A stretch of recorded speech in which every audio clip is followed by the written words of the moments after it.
my first introduction to Chris Heigl was over the telephone. I called one of my branch offices, and some strange voice came over the phone, and I asked, "Who is this?" And the response was, "Well, who is this?" He was a top candidate in our development training program at the time, and we needed a culture shift, so we sent him to our toughest market, Ann Arbor, Michigan, where he could really kick some ass.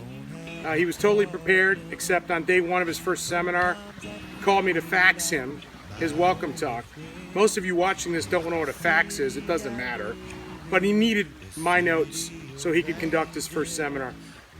From there, he went on to be the most prolific division manager in sales in the Vector history. Of course, beyond that, he was key in helping me build organizations, and we developed a great friendship. We had many common interests, from the Detroit Lions, we're gonna have a tough year, dude, to investing money. We got rich in this business together. Porsches, we've gone through many Porsches together and talked about our cars. But I'll tell you, just most recently, a few years ago, I took my daughter to the national championship game in Atlanta. We watched Michigan play Louisville, and we lost. And the first call I got was from Chris. And he said, "You know, friendship's more important than sports." I thought, this guy's my friend. It was awesome.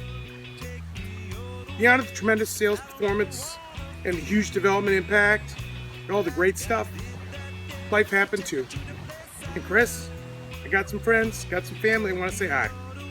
So from Shanty Creek to Pentwater to Charlevoix, Chris, you've been such a huge part of our family. We love you so much, and I hope you know how much you mean to us. Cheers to you and the business for all these years. And Grandma Maria, I love you too, Chris.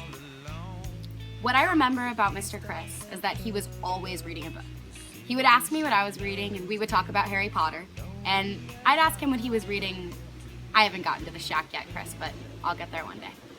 My dad had a lot of friends who came over when I was younger, and Chris was definitely the coolest. I didn't get a lot of attention, but he would talk to me about rock and roll, and I think that's one of the coolest things ever now. His favorite band is the Red Hot Chili Peppers, which is one of mine too, and so is for you.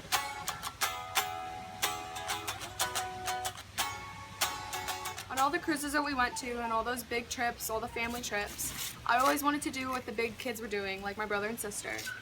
And on one trip, there was this big slide that I wanted to go down in Jamaica, and they said I couldn't because I was too little. But you told my parents and my family that you would catch me at the bottom. And I went down the slide, and you did. You caught me.